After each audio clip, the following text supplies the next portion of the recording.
Hey, are you thinking about moving to Thamesford, Ontario or London, Ontario? Well, stick around because today we're going to take a little bit of a tour through the Thamesford area. We're going to talk about what it looks like with the proximity to downtown London, to the airports, the different amenities around it, what it means for you if we're commuting, and we're going to get after that right now.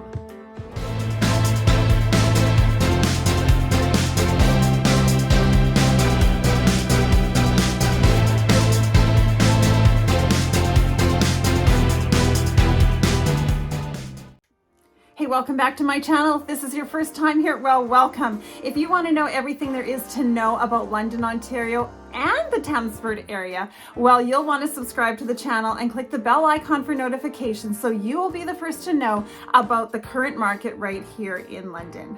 My name's Dania Parker-Smith, and I get calls and emails every day from people just like you who are looking to move in and around the London area.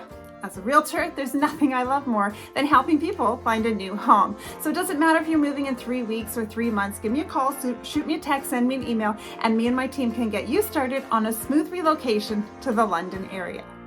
Well, as we talked about earlier, today we're going to be walking you through this Thamesford area. We're going to do this on a little map tour on my computer, and we're going to show you a little bit about the proximity and how it relates into the province and the different areas around it. And we're going to do that right in my computer. So let's get started. Okay, now we're here in my computer. I have a picture of the map of Ontario here. This is Ontario, this whole spot, as well as way up here. Over here, in the left-hand side of the screen, I have Ohio, and down on the bottom, we have New York, and then there would be Illinois and below us. So as you can see, London here sits right in the southwestern portion of Ontario. Now, today we are talking all about Thamesford, Ontario. So let's just go in a little bit so that we can see where Thamesford lies in proximity to London. Now, as you can see here, this portion right here, this little spot at this intersection basically is Thamesford. Now, the area kind of comes up and covers a lot of this area down in here, but the main city or the main village sits right in this little intersection here. Now, this intersection, Highway 2 and Highway 119 does come down and connects onto what we call Putnam Road. This is Putnam Road right here, and it connects to the 401 highway, which is able to be, allows people to access that main highway going through Ontario. Now, let's talk a little bit about Thamesford. And if you want to see the video that I did on Thamesford before, talking about the location, just giving us a tour around the community, I suggest you click the link above and take a little visit there. But as in regards to Thamesford, to the proximity of London, because a lot of people do live in Thamesford and commute into London. So if you were to be commuting into London, there are several different ways you might want to do that. You could literally come down the Putnam Road onto the 401 highway here and take the road in, depending on where you worked in the city or where you were wanting to access the city. So if you worked in the south west end, you might want to come down the 401. But if you were coming and you were wanting to, you were just coming to work in any other portions of the city, you would probably come down highway number 2 through Thamesford. And what this turns is actually Dundas Street, and it comes right in and you can access to downtown. Now, the proximity into downtown London is about a 23-minute drive or 22 kilometers. It's a straight drive in. The highway is very efficient and is always cleared nicely in the winter time. If you were accessing and coming from Thamesford to come to the airport, well, this is the airport right here. So you literally are only about a 15-kilometer drive to the airport. Pretty nice if you are accessing the airport here in London. Now, if we were to be looking at accessing to Toronto, because we wanted to go into the Toronto airport or we needed to go into Toronto, the best ways for us to be doing that when we were looking at living in Thamesford would be to hop down onto the 401 either this way or come up through the Ingersoll Avenue and hop on the 401 and take the 401 all the way up into Mississauga, where here is where we would see the airport. Now, the airport is about an hour and 30 minutes away from Thamesford, or 149 kilometers, and going straight into the city of Toronto would take you about an hour, 45 minutes. This is all depending on traffic, because this area right in here is literally the busiest highway in North America. And so you do see quite a bit of congestion. You can run into delays depending on what happens in that area. So it's about 167 kilometers from Thamesford right into Toronto.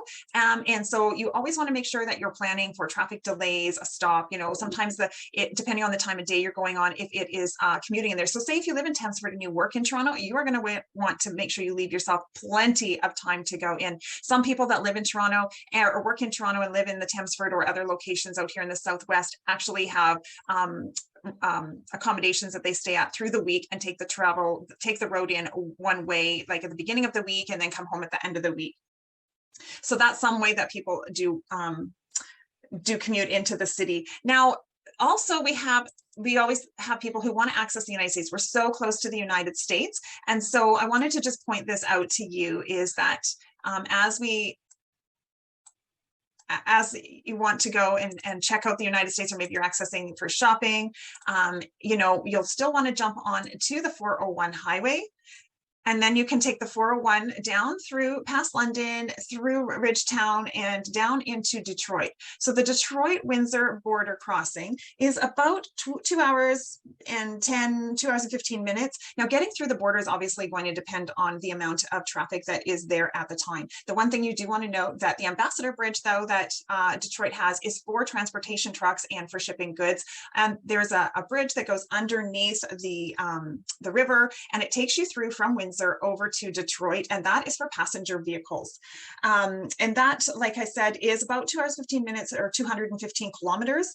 And if you're wanting to go into the the Windsor airport, because you're flying out of there, which is so economical, you can grab a park and fly and park your car there, or you literally can hire an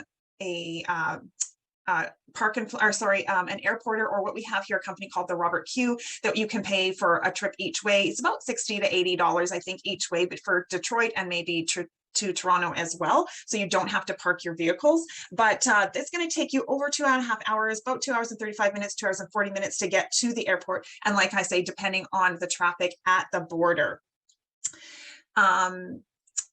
Also, there is a lot of people always want to know, well, where is there to go and what's there to do? So we're talking about Thamesford right here, and we want to go over to see Niagara Falls, which is one of the larger spaces that we have for tourism in the area. You would want to jump on the 401 highway again, and then hop off onto the 403 highway over through Hamilton. Hamilton is another larger center that people use, or people live in. People live there, and it's got a lot of steel mills. It's right on the Lake Ontario coast there. Come down through on what's called the QEW, and through past St. Catharines into Niagara Falls. Also, we have Niagara on the Lake. This whole area in here is really a touristy area and filled up, especially in Niagara on the Lake, with wineries and different places that you can go and tour. Niagara on the Lake is a great place if you want to get away and go have a weekend away or a night away and just really kind of disconnect. It's a great space where you can do that. The other thing you can do is hop across the border here on Niagara Falls and go down into Buffalo, and you can take the Buffalo connected flight at the Buffalo airport, which is still just over 2 hours as well. It's about 1 hour and 45 minutes from Thamesford to the Niagara Falls, the city or the town of Niagara Falls itself. So about 176 kilometers. But noting that this highway also here, the QEW, it can get congested. And sometimes there's a lot of highway work. So the one thing you want to note about traveling in Ontario in the summer is, because of our harsh winters that we have in Canada, summertime, spring, summer, and fall are when we do most of our road work. So these highways had such an increase in population and the need for expanding our highways that you will come across a significant amount of highway delays because of highway road work, whether they're expanding lanes or whether they're redoing overpasses or putting in a new overpass, all of those different pieces. The Hamilton Airport is another airport that people access. It has different flights within Canada and the US. Sometimes the prices are a lot better between London and Hamilton, and sometimes they're even better than in Toronto, depending on where you're going. So this airport from Thamesford, you would just want to hop on the 401 and hop on the 403 into Hamilton. That airport is literally only an hour away. So if you're wanting to connect, that is a wonderful airport. The parking is easy to park there. There's not a lot of gates. You're not looking at a lot of traffic and confusion about, where to park and all of that stuff. It's just literally one space. You drive in, you park your car, you get your ticket, you go into the airport, and you take your departure flight. And then when you arrive back, you're going to come and you're going to be in the very same place. You're not having to go up floors and move different, buildings or anything, terminals. You're just going to the one terminal and to the different gates that they. Now, where to stay? If you were coming in to Thamesford to check it out, and you were not wanting to know whether you wanted to live in London or you wanted to live in Thamesford, so you would want to come and stay either in Woodstock. Woodstock is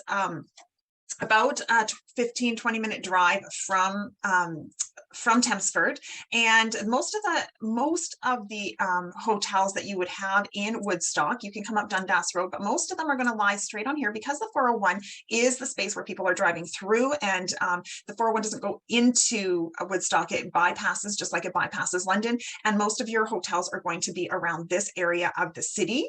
And then also you can stay, if you were coming, you'd want to stay probably in this south area of London where we have a lot of hotels because of the 401. As you noticed, because of the road accessing, the highway accessing along the side, that's where a lot of our traffic is coming in and out.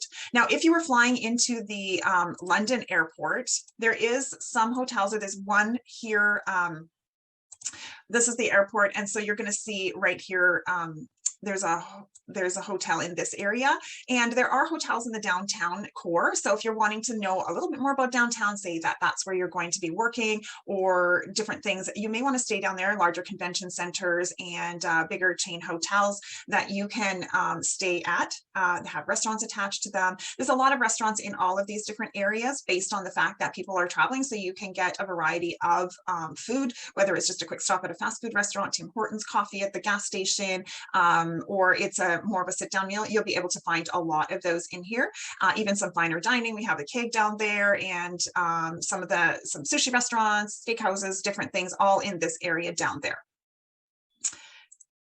Okay, now if you were wanting to know, if you were living in Thamesford, obviously because Thamesford is a very small community consisting of less than 5,000 people, you would want to know where you would need to go if you had to access healthcare. So where would we go if we were wanting to access healthcare? Well, because you're in the middle of several different communities, you do have options. Now, I would say it depends on where your doctor that you find is. If you want to do, and you're working in Woodstock, maybe you want to have your healthcare in Woodstock, or maybe you want to have it in London. But if you are accessing healthcare, it's quick to go into Woodstock, and you're going to have the hospital over in this section here. The Woodstock Hospital is about 20 minutes from Thamesford. It is a full service hospital with an emergency, and they do surgical procedures there. It's a lovely brand new hospital that was just created, built and opened in the past 10 years.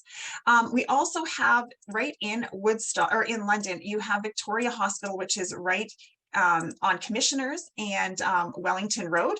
This Victoria Hospital has a large emergency section, emergency center. It has specialized for children and for adults. So if you were going into the emergency, you could, for your children, you literally bypass the whole adults and they take you over and you're in the children's hospital. Knowing that in Canada, if you're not from Canada, that, we have universal health care, and yes, that is lovely, but sometimes we can find large waits and long waits at our emergencies. So if you need quick care, say you need stitches or different things like that, you might want to head over to one of the smaller hospitals because you're probably going to have less people and less waiting time. At least that's my experience. So London Hospital, about 26 kilometers, so not a whole lot of difference, 5-6 minutes further from the Woodstock Hospital to the London Hospital.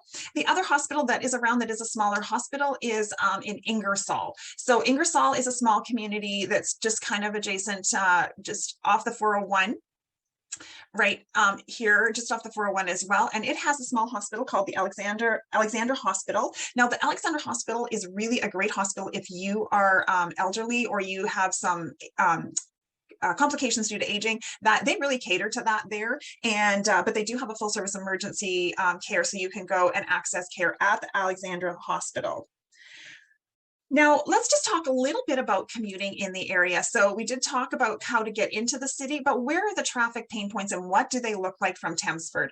Well, if you were working in Woodstock area, obviously your quickest way to get into Woodstock would be to come straight up through highway number 2.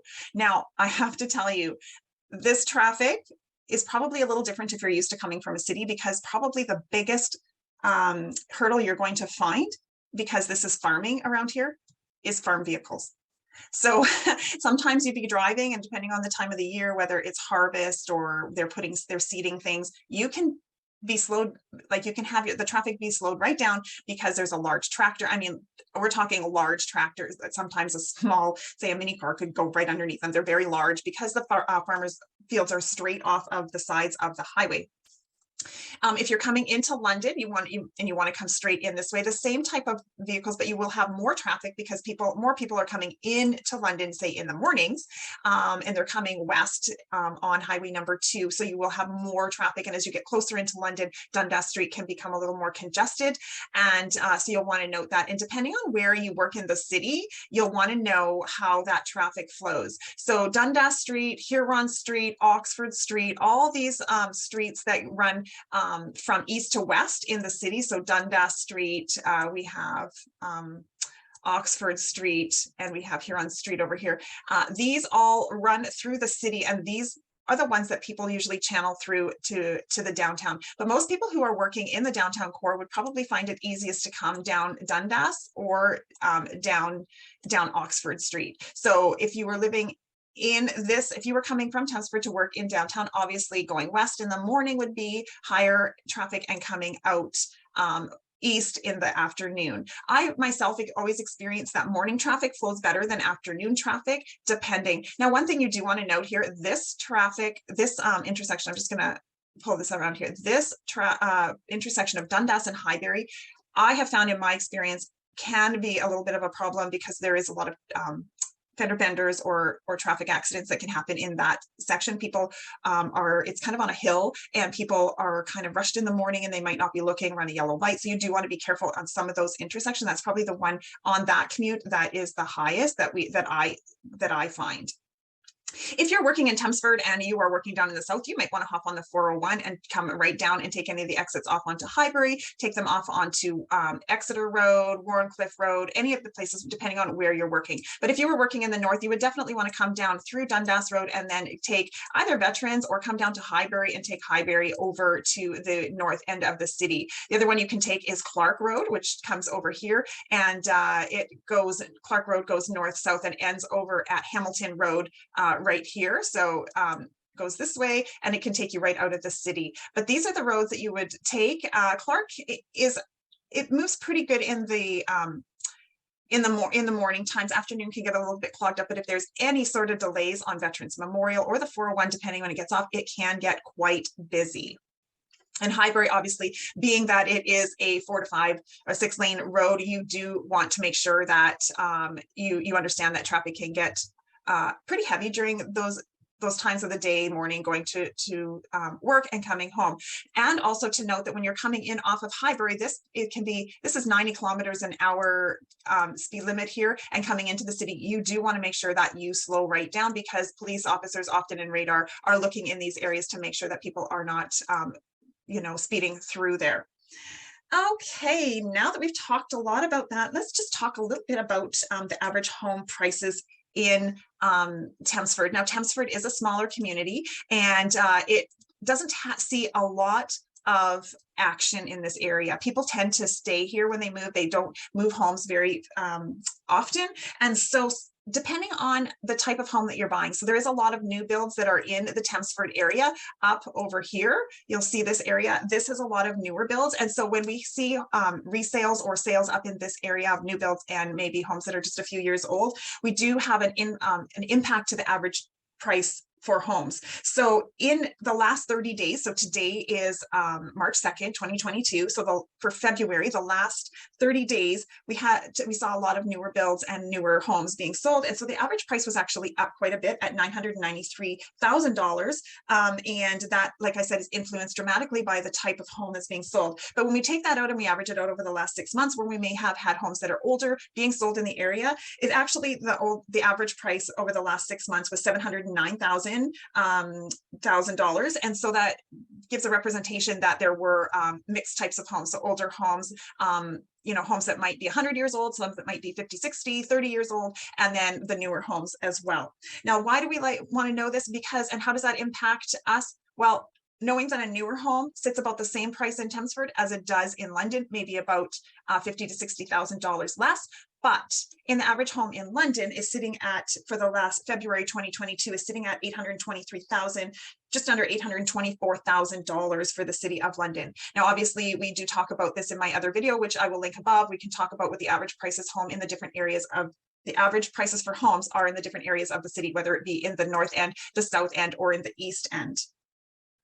All right, well, that is it for today. I hope you have found value for this video. If you have, please ensure that you click the like button, because the more likes that we have, the better it is that other people can see this video. And also subscribe to the channel, click the bell icon for notifications so you can be the first to know about the market here in London, and share this video if you find value in it as well. And I will see you again next time.